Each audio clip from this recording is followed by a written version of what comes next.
Affichage, magazines, relations presse, réseaux sociaux, podcasts ou vidéos, les entreprises disposent aujourd'hui de multiples formats et supports pour communiquer.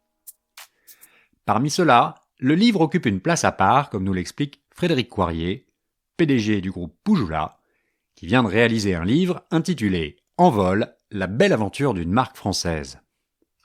Alors la volonté, c'était d'abord d'avoir un livre autour spécifiquement de la marque Cheminée Poujoula, qui est l'expression de l'engagement de l'entreprise, de ses valeurs, de ce qu'elle porte, et que finalement la marque traduit assez bien ce qu'est l'entreprise au travers de toutes ses composantes, de tous ses partenaires, salariés, actionnaires, clients, fournisseurs, partenaires financiers, et que c'était un bon axe d'une certaine façon pour raconter au travers de son expression, au travers de son évolution, l'entreprise aussi Poujoula.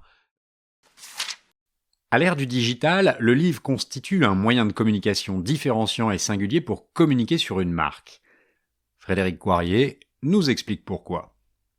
Bon, le digital c'est bien, mais ça passe vite. Je dirais, quand on voit à l'heure des réseaux sociaux, bien sûr on dit qu'il y a de la mémoire numérique, mais enfin on est dans l'ère de l'immédiat. De la communication permanente. Un livre, ça permet de poser un peu, à un moment donné, un sujet. Ça permet aussi de donner de la profondeur à une approche. La marque Poujoula, elle a évolué, mais elle a gardé ses fondamentaux.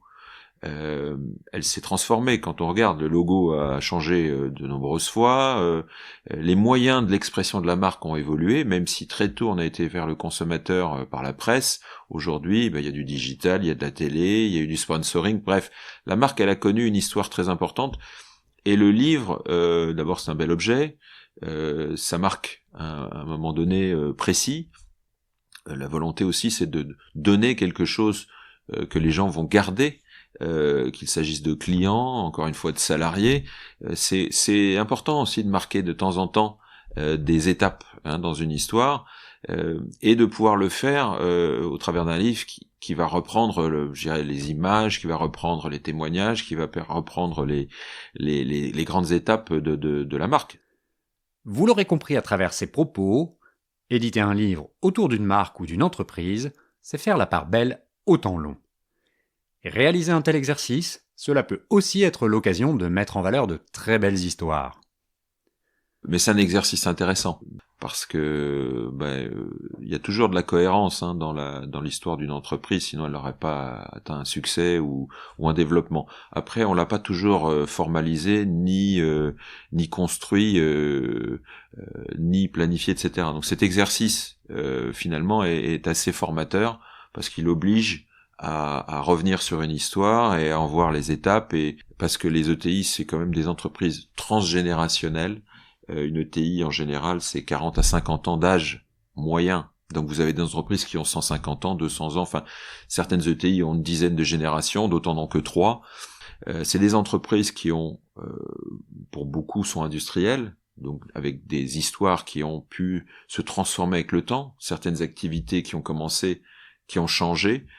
C'est souvent extrêmement intéressant à exprimer, parce que vous avez des boîtes qui ont commencé, j'ai des exemples dans le textile, qui ont connu cette crise, qui auraient pu disparaître, qui se sont réorientées vers de la technologie, et qui aujourd'hui font des dispositifs médicaux. Vous avez des entreprises qui étaient avant, qui fabriquaient de l'emballage, et puis qui se sont mis à faire des produits pour l'aéronautique. Enfin, c'est étonnant quand vous regardez toutes ces histoires, et ça vaut le coup de le mettre en forme, d'une façon ou d'une autre, le livre étant une expression intéressante parce que c'est un objet qui reste, mais les histoires d'entreprise, quand on interroge les entreprises de taille intermédiaire, qui sont souvent assez anciennes, elles ont connu plusieurs vies.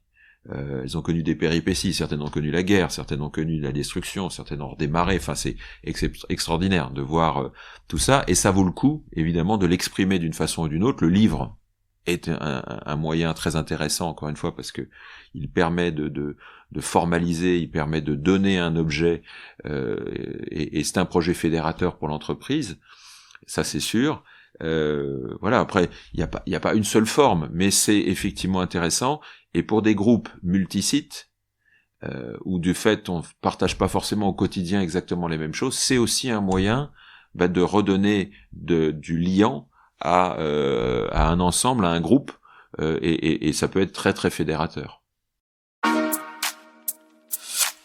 Voilà, merci encore à Frédéric Coirier pour ce témoignage inspirant.